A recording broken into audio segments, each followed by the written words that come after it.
Hello बच्चों, आप सभी का स्वागत है नवांकुर के यूट्यूब प्लेटफॉर्म पर। मैं यतेंद्र बड़ौनिया आपकी 11th फिजिक्स की क्लास ले रहा हूँ। हम यूनिट 3 लॉस ऑफ मोशन को स्टडी कर रहे हैं। आज इस यूनिट का हम पार्ट 4 डिस्कस करेंगे। आज का हमारा टॉपिक है law of conservation of linear momentum, संवेग संरक्षण का नियम। तो ये जो आप वीडियो सुन रहे हैं, इसका एक पूरी सीरीज आपको नवांकुर के डिजी लेसन्स पर प्राप्त हो जाएगी। तो स्टार्ट करते हैं। Law of conservation of linear momentum, संवेग संरक्षण का सिद्धांत। संरक्षण का अर्थ है कि जो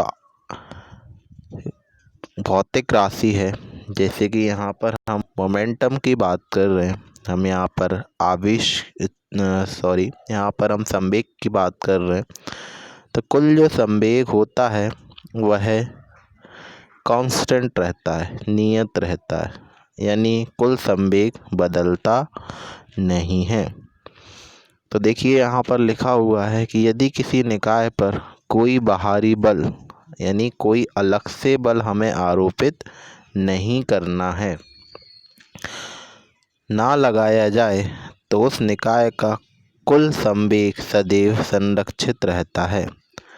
यानी कि कोई निकाय है, जैसे मान लीजिए ये एक निकाय है, इस निकाय को हम ए मान लेते हैं। इस निकाय पर हम अलग से कोई भी बल नहीं लगा रहे, यानी इस पर जो बाह्य बल है उसका मान क्या है, 0 है। तो इस स्थिति में इसका जो संवेग होगा वो कैसा रहेगा, नियत रहेगा, कंजर्वेटिव होगा। यानी जितना संवेग शुरू में होगा, प्रारंभ में होगा, उतना ही संवेग बाद में भी होता है। यानी संवेग में किसी तरह का कोई परिवर्तन नहीं होगा। अब हम इस नियम को वन पार्टिकल सिस्टम के लिए अप्लाई कर सकते हैं। तो जैसा कि यहाँ पे लिखा हुआ है, एक कण निकाय के लिए, यानी अब हम संवेग संरक्षण के नियम को किसी ऐसे निकाय के लिए समझेंगे जिस निकाय में केवल एक कण होता है, ऐसा निकाय जो केवल एक कण से मिलकर बन जाता है। तो हमने यहाँ पर न्यूटन का सेकंड लॉ अप्लाई किया। तो न्यूटन का सेकंड लॉ है F equals to delta P upon delta T। यहाँ पर P जो है ये संवेग है, F यहाँ पर बल है, और dy/dt यहाँ पर परिवर्तन की दर को प्रदर्शित कर रहा है। यानी कि जो संवेग है, जो मोमेंटम है, उसमें जो परिवर्तन की दर होती है वह बल के बराबर होती है। अब हम इस नियम में बोलते थे कि हमें कोई बल आरोपित नहीं करना है, मीन्स F इज 0। तो यहाँ पर हमने F के प्लेस पर 0 लिख दिया, बाकी ये dp अपॉन dt को वैसा का वैसा ही लिख देते हैं। तो यहाँ से हम पाते हैं अगर dt का क्रॉस गुणा कर दिया जाए तो जो डेल्टा p है इसकी जो वैल्यू है वो क्या हो जाएगी, 0 हो जाएगी। डेल्टा जो है वो यहाँ पर बताता है चेंजिंग को, परिवर्तन को। अब यहाँ पर हम देख रहे हैं कि जो परिवर्तन है किसमें, संवेग में, चेंज इन मोमेंटम क्या है, 0 है। यानी संवेग में कोई परिवर्तन नहीं हुआ। मतलब जो संवेग है वो कैसा है, कांस्टेंट है, नियतांक है, एक नियत राशि है। तो हमने देखा था स्टार्टिंग में कि अगर कोई बल ना लगाया जाए, यानी F क्या हो, 0 हो, तो उस स्थिति में जो संवेग होगा वो कैसा हो जाएगा, नियत हो जाएगा। इसी को क्या कहा जाता है? इसी को कहा जाता है संवेग संरक्षण का नियम।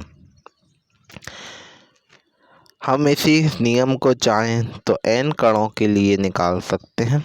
यहाँ पर जब n कणों के लिए निकाला जाए तो निकाय का जो संवेग है वो प्रत्येक कण के संवेग के योग के बराबर होता है। यानी p बराबर हम लिख सकते हैं p1 vector plus p2 vector plus p3 vector plus and so on plus pn vector.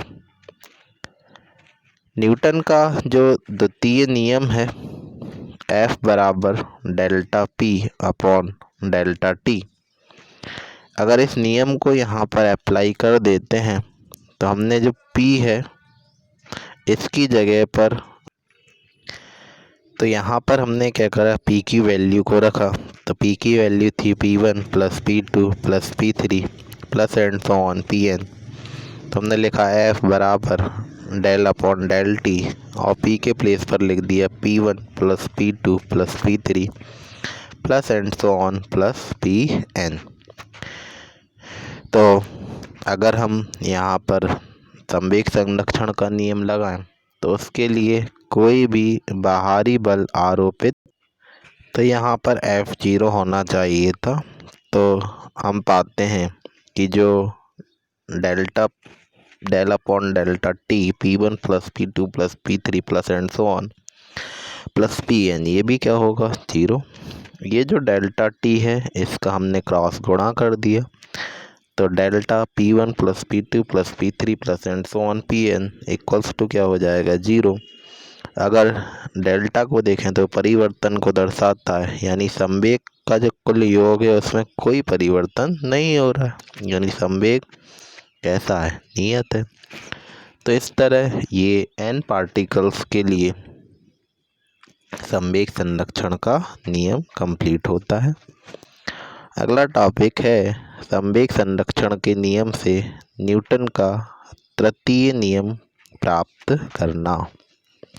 तो हमें संवेग संरक्षण का उपयोग करना है और इसके माध्यम से हम न्यूटन का तृतीय नियम, तो यहाँ पर हमने दो बिंदु लिए, एक बिंदु है A और दूसरा बिंदु है B।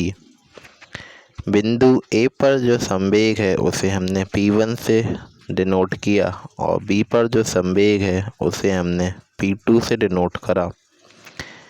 बिंदु A पर जो कण है वो बिंदु B पर स्थित कण पर कुछ बल आरोपित करेगा, तो ये जो बल है इसको हमने F12 माना, और B A पर जो बल आरोपित करेगा उस बल को हमने F21 मान लिया। तो ये डायग्राम हो जाता है। अब यहाँ पर हमने न्यूटन का सेकंड लॉ लगाया जो कि होता है F is proportional to dP upon dt। अगर पहली वस्तु के लिए देखा जाए तो बल था F12 और उसका संवेग था P1, यानी हम लिख सकते हैं F12 वेक्टर बराबर delta P1 upon delta T। इसको हमने समीकरण 1 मान लिया। इसी तरह जब हम वस्तु B के लिए लिखते हैं तो इसको लिख सकते हैं F21 vector equals to delta P2 upon delta T।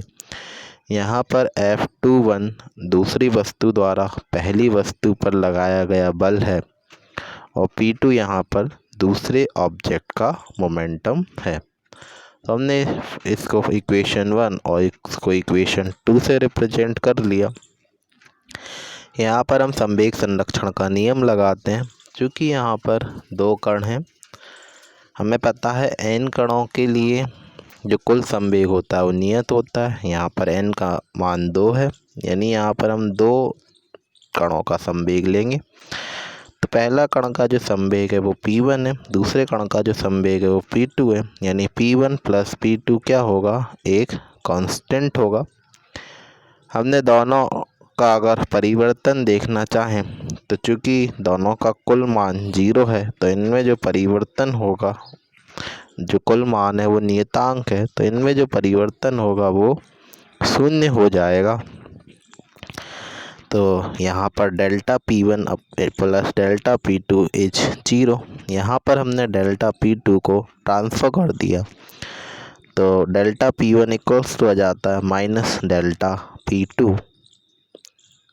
हमने क्या किया, दोनों और डेल्टा T से इसमें डिवाइड कर दिया। तो इस तरह हमें मिलता है delta P1 upon delta T equals to minus delta P2 upon delta T।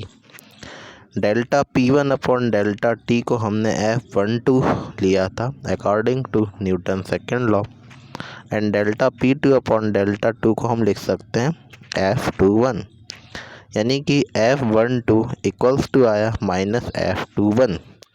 यहाँ पर F12 क्या है, F12 है पहली वस्तु द्वारा दूसरी वस्तु पर लगाया गया बल। और F21 क्या है, F21 है दूसरी वस्तु द्वारा पहली वस्तु पर लगाया गया बल।